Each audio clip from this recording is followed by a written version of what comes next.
Hello and welcome to The Flow, a small refuge supporting you in your spiritual discipline of awareness, contemplation, love, and peace. I hope you're at least trying to sit in silence every day as part of your daily discipline. Remember, the goal is to reach 20 minutes, but don't think that you're a failure if you at first struggle with this. Just keep trying. If you have been trying this discipline, please share it with the channel how contemplative prayer is working for you. I'm curious to know the first insights you found about yourself during your attempts to sit inside the center of all things.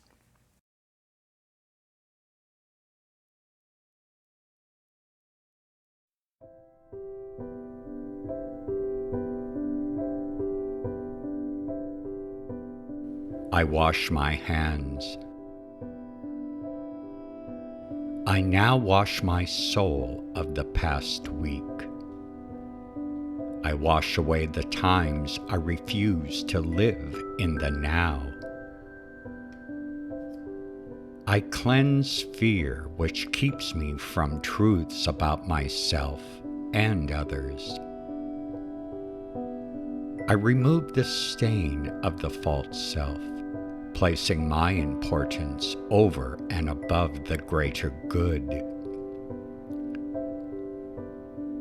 I wash away the belief that everything must be explained or understood. I cleanse nightmares of the past, knowing that failure is a byproduct of growth. I bathe in the reality that God is love, fullness, and joy.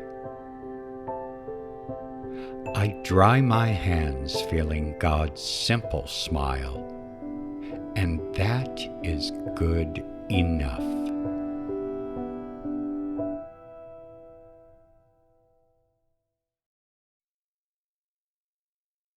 In order to love God and neighbor, first learn to love dirt. Think of yourself as an artist, and as you go through your week, see how many shades of dirt you can find. Imagine how these various shades came to be. Think of how this organic material adds to the artistry of the earth. In order to love God and neighbor, first learn to love dirt.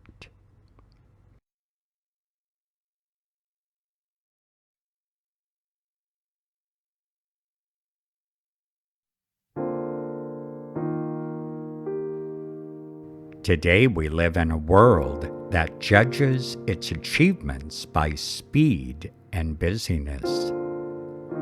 We are so busy making things happen that we have little time left to think about the value of what is happening. We urgently need people who concentrate on the meaning of life rather than simply the speed. The spiritual task of life is to feed hope. Hope is not something to be found outside of us. It lies in the spiritual life we cultivate within. The whole purpose of wrestling with life is to be transformed into the self we are meant to become. To step out of the confines of our false securities and allow our creating God to go on creating in us.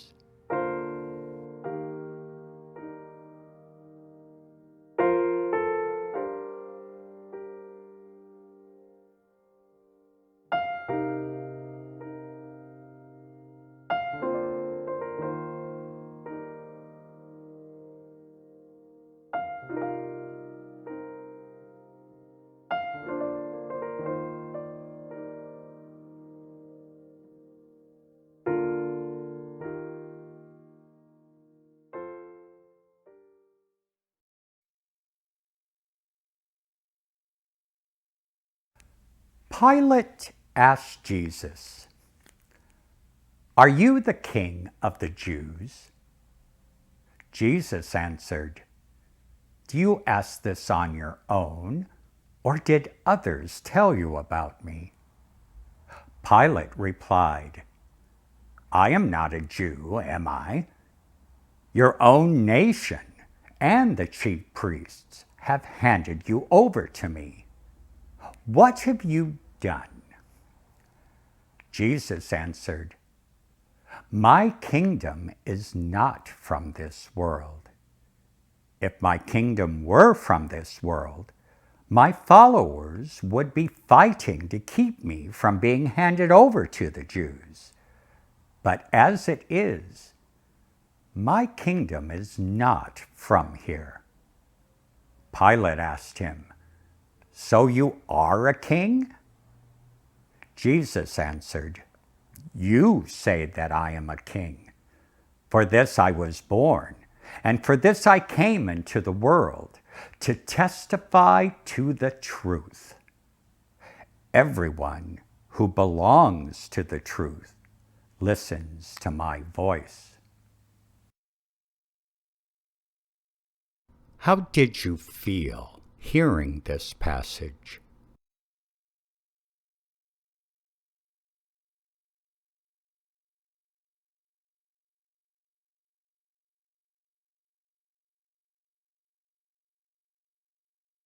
What might the narrative say about you?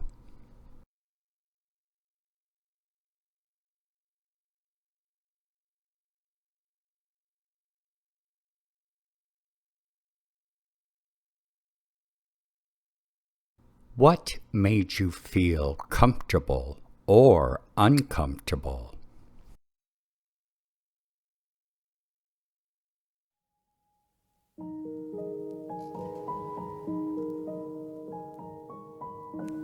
Pilate asked Jesus, "Are you the king of the Jews?" Jesus answered, "Do you ask this on your own, or did others tell you about me?" Pilate replied, "I am not a Jew, am I? Your own nation and the chief priests have handed you over to me. What have you done?" Jesus answered, "My kingdom is not from this world. If my kingdom were from this world, my followers would be fighting to keep me from being handed over to the Jews.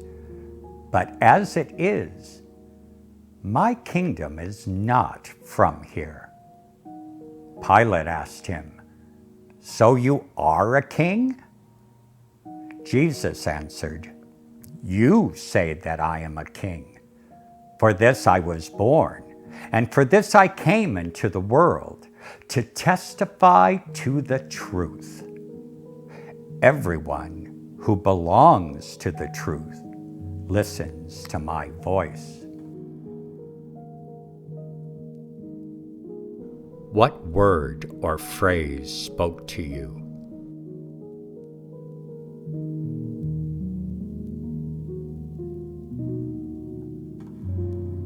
Why did this word or phrase speak to you?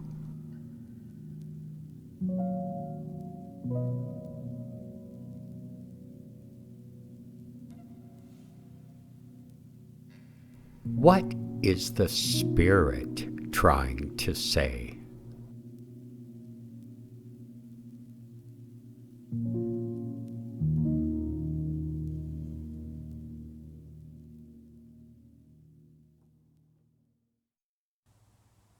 Truth speaks to power. But did you notice how truth spoke to power? It was without judgment or condemnation or pointing an angry finger. Jesus simply told the truth. And of course, eventually, through his sacrifice, exposed power for what it is: corrupt, and uninterested in the flourishing of people. Power wants to keep order at all costs. One of the problems with this passage is that it can be used to say that we as Christians are not to be concerned with this world. But if that's the case, why would God choose to enter the world through the wisdom and ministry of Jesus in the first place? This interpretation would negate the incarnation. Jesus spoke truth to power and did so without treating the other as though they were the enemy. Here we witness a prime example of courage to love and honor truth. In this exchange, we are shown non-binary communication at its very best. Pilate asked him, "So you are a king?" Jesus answered, "You say that I am a king. For this I was born, and for this I came into the world, to testify to the truth. Everyone who belongs to the truth listens to my voice."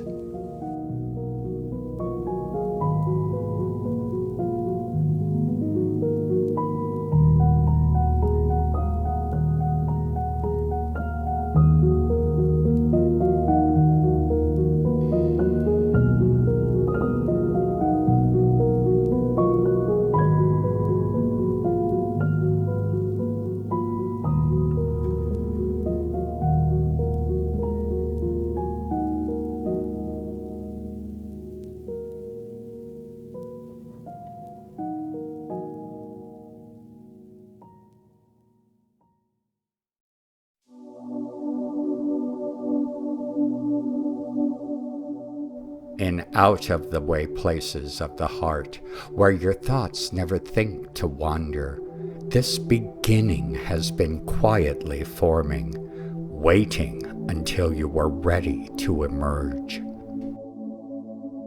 For a long time it has watched your desire, feeling the emptiness growing inside you, noticing how you willed yourself on, still unable to leave what you had outgrown.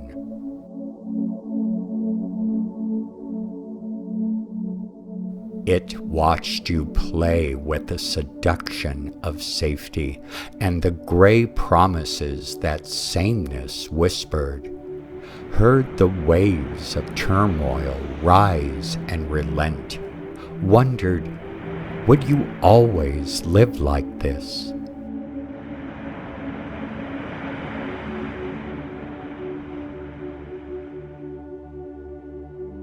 Then the delight when your courage kindled, and out you stepped onto new ground, your eyes young again with energy and dream, a path of plenitude opening before you. Though your destination is not clear, you can trust the promise of this opening. Unfurl yourself into the grace of beginning that is at one with your life's desire. Awaken your spirit to adventure. Hold nothing back. Learn to find ease in risk. Soon you will be home in a new rhythm, for your soul senses the world that awaits you.